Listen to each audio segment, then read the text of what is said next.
우리 시간으로 오늘부터 8강전이 시작됐습니다. 우승 후보 브라질이 패배하는 등 이번 카타르 월드컵은 그야말로 이변이 속출하고 있는데요. 강호들을 꺾고 16강에 진출하며 아시아 축구에 대한 재평가를 가져온 우리나라와 일본도 역시나 그 이변의 주인공입니다. 하지만 앞으로 4년 준비에 따라서 다른 결과가 나올 수 있다는 분석도 나오고 있는데요. 박찬하 축구 해설위원과 함께 원정 8강을 위한 한국 축구 과제 짚어보겠습니다. 어서 오십시오. 안녕하세요. 네. 자, 오늘부터 8강 경기가 시작이 됐습니다. 우리 축구대표팀 너무나 잘했기 때문에 조금은 편한 마음으로 다들 보셨을 것 같은데 두 경기가 모두 다 승부차기까지 가는 접전, 정말 멋진 경기들이 펼쳐졌는데 잠깐 짚어보고 가죠. 우승 후보 브라질의 탈락 예상하셨습니까? 예상 못했습니다. 그리고 제가 YTN에 나와서도 계속해서 브라질이 가장 강력한 우승 후보라고 얘기를 했거든요. 이번 예측은 보기 좋게 틀렸습니다. 브라질이 연장에서 먼저 골을 터뜨리면서 기선을 제압했죠. 답답한 경기가 됐던 건 사실입니다만 그래도 먼저 포문을 연 쪽은 브라질이었거든요. 월드컵 역사상 연장에서 먼저 골을 터뜨리고 패한 팀이 없었어요.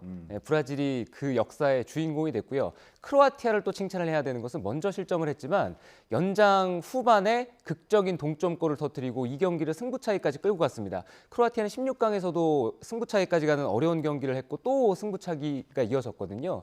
지난 월드컵을 생각해 보면은 크로아티아가 3연속 연장을 가는 어려운 경기 끝에 또 결승에 오르는 기염을 토하기도 했잖아요. 크로아티아의 놀라움이 다시 한번 증명되고 있는 월드컵입니다. 야, 정말 크로아티아의 저력이 느껴지는 순간이었고, 자, 그런가 하면 메시가 이끄는 아르헨티나 두 골을 넣고도 두 골을 따라잡히면서 또 승부차기를 갔어요. 정말 극적인 동점이 됐었죠.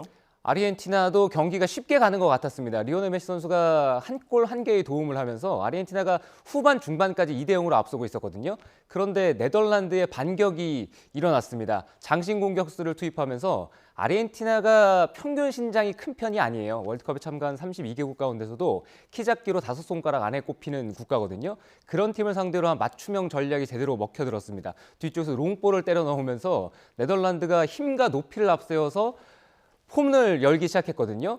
후반 종료 직전에 극적인 동점골을 만들었습니다. 그렇게 경기가 연장으로 갔고요. 연장에서 두 팀은 골을 기록하지 못했고 승부차기까지 가는 접전 끝에 아르헨티나가 승부차기로 4대3 승리를 가져갔죠. 네, 정말 강팀들의 대결이 계속 이어지고 있는데 앞서서 이제 브라질 예상 틀리셨다고 하셨잖아요. 이제 6개 국가가 남았습니다.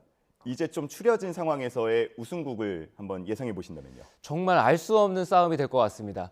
32분의 1의 확률도 틀렸는데 6분의 1은 훨씬 더 확률적으로 유리한 상황이긴 하잖아요. 그런데 난이도가 더 어렵다는 생각이 듭니다. 당장 내일 새벽에 있을 8강 두 경기가 또 치러지게 되는데요. 모로코와 포르투갈 그리고 역사적 라이벌이라고 할 수 있는 잉글랜드와 프랑스가 만나거든요. 그 두 경기 다 누가 이길지도 예측이 어려운 상황에서 이제는 저는 모르겠습니다. 답을 따로 안 하시는군요. 알겠습니다. 인판티노 피파 회장이 이번 월드컵을 두고 더는 강팀도 없고 약팀도 없다. 수준이 매우 동등해졌다. 이렇게 평가를 했고 실제로 보는 분들도 아마 느끼셨을 것 같습니다. 우리나라와 일본 모두 다 16강에 진출하면서 달라진 아시아 축구의 위상을 확인하는 월드컵이기도 한데 처음으로 모든 대륙에서 16강이 나오는 대회였다고요? 이번 대회는 이 정도까지 다양한 대륙에서 16강 진출팀이 나올 것이다까지는 예상을 하지 못했지만 어느 정도 이변이 속출할 것이라는 예상은 있었습니다.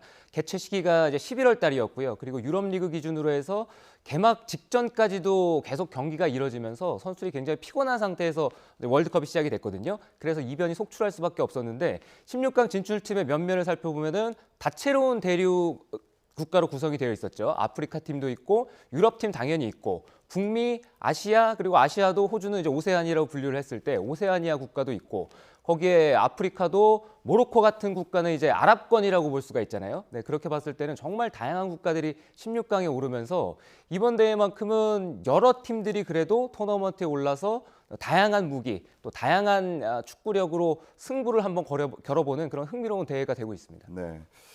자, 그중에서도 이제 우리나라와 일본의 축구를 좀 살펴보고 싶은데요. 8강에서 맞붙을 가능성도 있다라는 얘기까지 나왔기 때문에 계속해서 상대의 전력을 확인했던 것도 사실입니다. 우리나라와 일본의 경기력 이번 월드컵에서 좀 많이 달라졌다라고들 평가하는데 어떻게 보시는지요? 대표적으로 우리나라는 큰 폭의 변화가 있었습니다. 그리고 해외 언론이라든가 또 외국의 선수 출신의 축구인들 그리고 분석가들이 극찬을 할 정도로 우리 대표팀의 내용은 훌륭했습니다. 조별리그 1, 2차전에서 승리를 하지 못한 경기들에서도 우리의 전체적인 공격 지표라든가 기회를 만들어내는 능력들 그리고 후반에서 하나하나씩 쌓아 올리는 공격 빌드업에서의 과정들, 그 과정들이 굉장히 인상적이었다는 평가를 많이 받았고요. 그것이 포르투갈전 승리로 귀결되면서 우리가 16강 진출이라는 쾌거까지 달성을 했었죠. 그럴 정도로 우리는 이제는 하고 있는 축구가 있고 그리고 해야 하는, 하고 싶은 지향점이 확실히 보이는 또렷한 색깔을 나는 그런 경기력으로 이번 월드컵을 치렀습니다. 반면에 일본 대표팀은 최근에 월드컵에서 우리가 일본 대표팀 하면 흔히 생각할 수 있는 패싱 게임, 짧은 이제 패스 형태로 주고받고 그리고 기술 앞세운 축구를 할 것이라고 생각을 하고 있는데 외려 일본은 최근 월드컵에서 뒤쪽에 단단한 수비를 바탕으로 한 선수비 후역습 대응을 많이 갖춰가거든요. 그 극도의 결과물이 나온 게 이번 월드컵이었어요. 평균 점유율이 경기당 30%가 되지 않았고요. 3경기 조별리그에서 2승을 따냈습니다만 그 경기에서 유효슛 대비 아주 순도 높은 골 결정력을 보여줬습니다. 그럴 정도로 일본은 이번 대회에서 수비를 탄탄하게 갖춰놓고 그리고 5명의 교체 카드를 쓸 수 있는 전략을 적절히 활용하면서 일본은 굉장히 흥미로운 또 축구를 보여줬다는 생각입니다. 네, 앞서서 YTN에 출연한 우리 김진수, 백승호, 조규성 선수도 포르투갈전 끝날 때까지 결코 우리가 지지 않을 것이다라고 생각을 했다라고 이야기를 하고 갔는데 얼마나 우리의 경기력이 좋아졌는지 또 정신력이 하나로 뭉쳤는지를 알 수 있는 그런 이야기였습니다. 자, 그런가 하면 이제 일본 얘기도 잠깐 더 짚어보고 싶은데 조별리그에서 죽음의 조로 불렸잖아요. 독일하고 스페인을 다 꺾었습니다.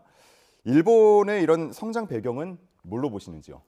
일본이 이번 조별리그에서 이제 죽음에 졌고 16강 진출이 매우 불투명한 상황이었습니다. 그렇게 예상했던 분이 더 많았고요. 하지만 막상 뚜껑을 열고 났을 때 일본은 독일 그리고 스페인을 상대로 승리하면서 16강 진출에 성공을 했습니다.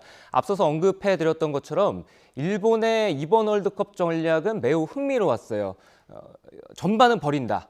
그리고 후반에 선수 교체를 통해서 반전을 꾀한다. 15분 동안 공격한다. 15분 동안에 골 결정력을 높이면서 경기를 뒤집고 나면 다시 수비를 한다. 그런 전략이 독일, 스페인전에 제대로 적중을 했습니다. 그런데 3-4번은 안 됐어요. 크로아티아전에서는 일본도 아무래도 전체적으로 힘도 많이 떨어지고 크로아티아가 16강, 8강에서 보여준 축구를 살펴보면 크로아티아 역시도 이기는 축구보다는 지지 않는 축구를 했거든요. 그러니까 서로 지지 않는 축구를 하다 보니까 일본이 마지막 그 난간을 넘어가질 못했는데요. 일본이 이번 대회에서 탄탄한 수비를 갖춰놓고 선수비 후역습 대응을 갖출 수 있었던 건 기본적으로 일본은 어느 정도 선수들의 공간 활용이라든가 또 역습을 나갈 때 패스를 정확하게 찔러 넣을 수 있는 기본 기량이 과거부터 탄탄히 발전돼서 어느 정도 갖춰진 상태였습니다. 그것이 극단의 효율로 이번 대회에 이어지고 있습니다. 네. 이렇게 한국과 일본 축구 대표팀이 좋은 경기력을 보여주면서 앞으로의 미래를 더 기대하게 만들었습니다. 글로벌 스포츠 전문 채널 ESPN이 2026년 4년 뒤에 북중미 월드컵 전망을 내놨는데요. 한국의 매긴 최종 평가는 B+였고요. 또 일본은 A를 매겼단 말이죠. 어떤 점에서 차이가 있다고 보시는지요? 아무래도 연속성의 측면에서는 차이가 있을 겁니다. 일본은 최근 월드컵 이제 4개 대회 가운데 이제 3개 대회에서 16강에 진출하는 기록을 만들어냈고요. 대한민국 대표팀은 2010년에 토너먼트에 올라갔고 그리고 나서 2022년에 다시 한번 16강 진출에 성공을 했습니다. 그런 연속성의 측면에서 아무래도 일본이 높은 점수를 받았다는 생각이고요. 그리고 이번 월드컵에 참가하고 있는 선수들의 면면을 살펴봤을 때 현재 유럽에서 뛰고 있는 선수의 숫자가 일본이 훨씬 더 많아요. 일본은 자국 리그에서 어느 정도 안정을 보여주고 탄탄한 기반을 바탕으로 해서 선수들이 계속 유럽으로 뻗어나가는 선순환 구조가 갖춰져 있거든요. 그런 점들을 해외에서는 고려하지 않았다 생각합니다. 네. 그것을 좀 돌려서 말하면 우리 축구 대표팀에게 필요한 거는 연속성 그리고 좀 활발한 해외 진출 이렇게 볼 수 있는 건가요? 그렇습니다. 계속해서 우리 대표팀이 지금의 전력 그리고 지금의 결과물을 이어가기 위해서는 앞으로 있을 4년 동안에 다시 한번 매우 고통스러운 시간들을 보내야 될 거예요. 우리가 지난 4년이라는 시간을 잘 보냈기 때문에 이번 월드컵에서 좋은 성과가 있었고 결과까지도 괜찮았잖아요. 앞으로 있을 4년도 마찬가지입니다. 비슷한 속도로 뛰면 오히려 다른 국가들과 멀어지고 그리고 뒤에 쫓아오는 국가에게 따라잡힐 확률이 높습니다. 더 빨리 뛰어야 되고요. 계속해서 우리가 이제 하고자 하는 모습을 찾은 만큼 이것을 어떻게 계속 발전해 나갈 것이냐, 이제부터 더 어려운 과제가 주어졌다고 볼 수 있습니다. 네. 연속성 측면에서는 사실 이제 감독의 유임 이것도 문제가 될 텐데 16강 진출을 이끌었던 벤투 감독이 사령탑에서 물러나겠다고 밝혔죠. 축구 대표팀 김영권 선수가 어제 YTN 뉴스 라이더에 출연을 해서 이 벤투 감독과 헤어지는 아쉬움을 밝히기도 했는데 먼저 이 내용을 직접 들어보고 오겠습니다. 감독님이 이제 마지막에 떠나시기 전에 말씀을 해주셨거든요. 이제는 정말 헤어질 때가 된 것 같다고 말씀을 해주셨는데 선수들이 많이 울었어요.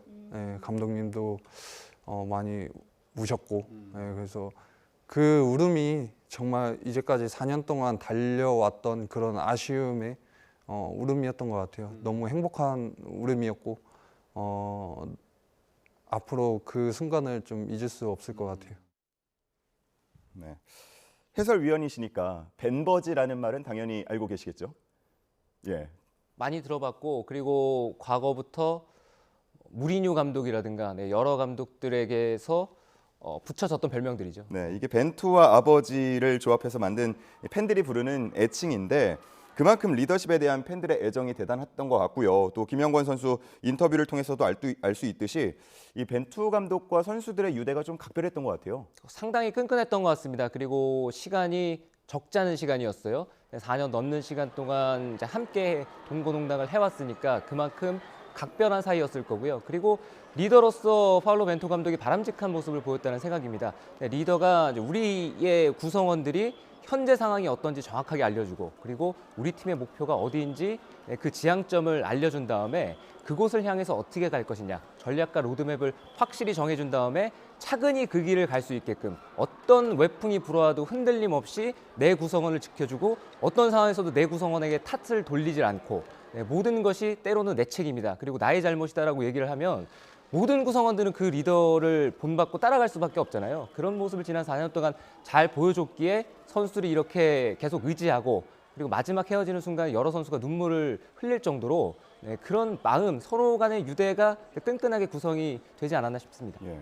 좋은 경기력으로 원정 16강 진출도 성공했고 선수들과 이렇게 각별한 관계도 유지를 하고 있는데 왜 헤어지는 겁니까? 아무래도 벤투 감독은 외국인이잖아요. 한국에서 4년이라는 넘는 시간을 함께 했으니까 피로감도 상당했을 거고요. 그리고 대한민국 대표팀을 이끌면서 우리 대표팀을 월드컵에서 좋은 팀으로 만들기 위해 많은 노력을 했습니다.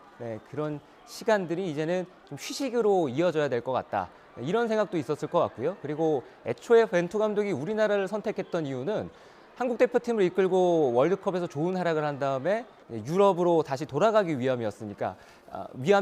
그런 목표를 달성을 했으니까 이제 벤투 감독도 다음 스텝을 위해서 다음 단계를 밟아가려는 것이 아닌가. 제가 벤투 감독이 아니라서 정확한 송대는 알 수 없지만 네. 어느 정도 그렇다라고 예상은 해보고 있습니다. 네. 그래도 인터뷰를 보면 진심으로 한국 축구 발전을 원하고 있다는 게 느껴지는데 지난달 10월에 있었던 평가전, 친선전 그리고 이 월드컵 귀국 직후에도 약간의 쓴소리를 한 것 같아요. 어떤 내용이었습니까? 마지막에 현실과 이상에서 어떤 차이가 있었을 겁니다. 벤투 감독이 바라봤을 때는 선수를 조금 더 관리를 해줬으면 하고 그리고 우리 대표팀이 월드컵에서 좋은 성과를 내기 위해서는 강팀과 경기를 많이 하면서 강팀과 경기하는 게 익숙해졌으면 하는 것이 감독의 마음이었을 텐데요. 지난 4년이라는 시간 동안 우리 대표팀이 순탄하게 길을 걸어왔던 것만은 아니거든요. 여러 가지 상황이 있었고 그 사이에 또 코로나라는 심각한 상황 때문에 대한축구협회도 허리띠를 졸라매는 경제적인 어려움들이 있었습니다. 그래서 강팀과의 평가전, 특히나 해외에서 경기를 많이 치르지 못했는데 이런 것들이 복합적으로 어우러지면서 월드컵을 앞두고 벤투 감독이 이렇게 가서는 이 대표팀이 월드컵에 가서 좋은 성과를 낼 수 없을 것 같은 그런 우려에서 나왔다는 생각입니다. 네, 그렇군요. 이번에 경기를 보면서 많은 팬들이 조마조마했던 게 부상을 안고 뛰는 선수들이 또 많이 보였기 때문인 것 같아요. 이런 벤투 감독의 지적이 참 당연하다고 생각이 드는데 왜 이런 관리가 좀 부족했을까요?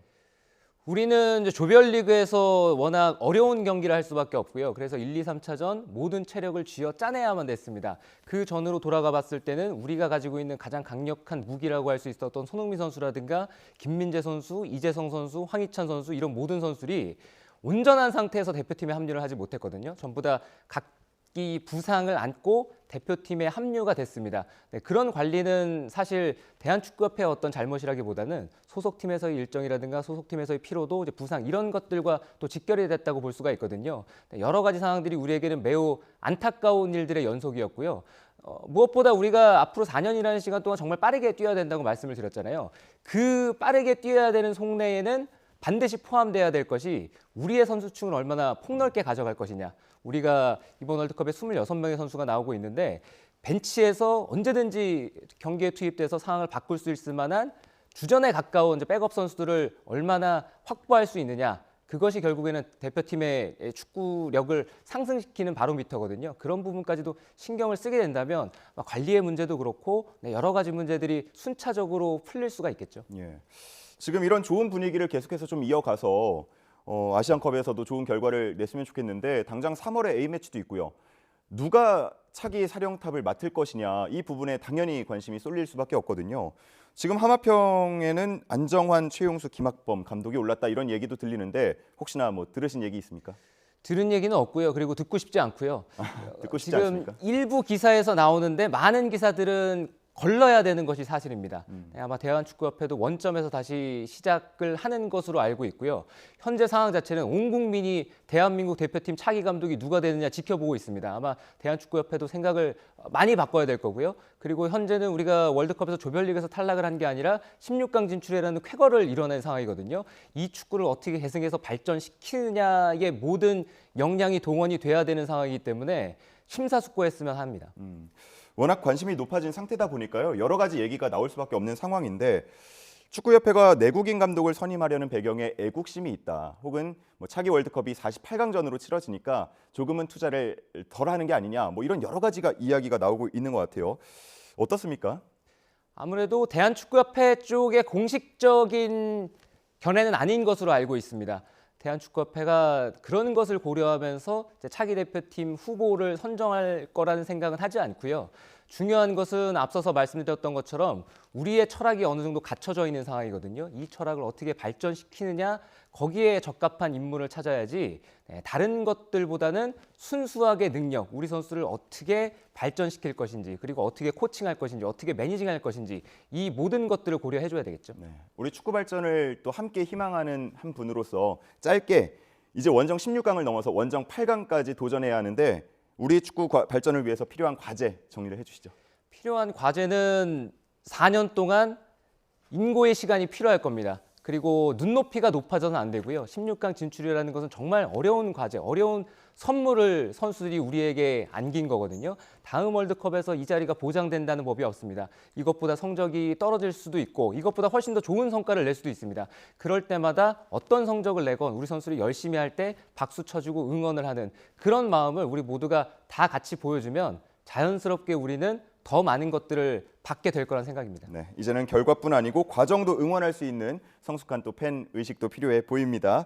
자, 오늘 이야기 여기서 마치겠습니다. 말씀 잘 들었습니다. 박찬아 축구 해설위원과 함께했습니다. 고맙습니다.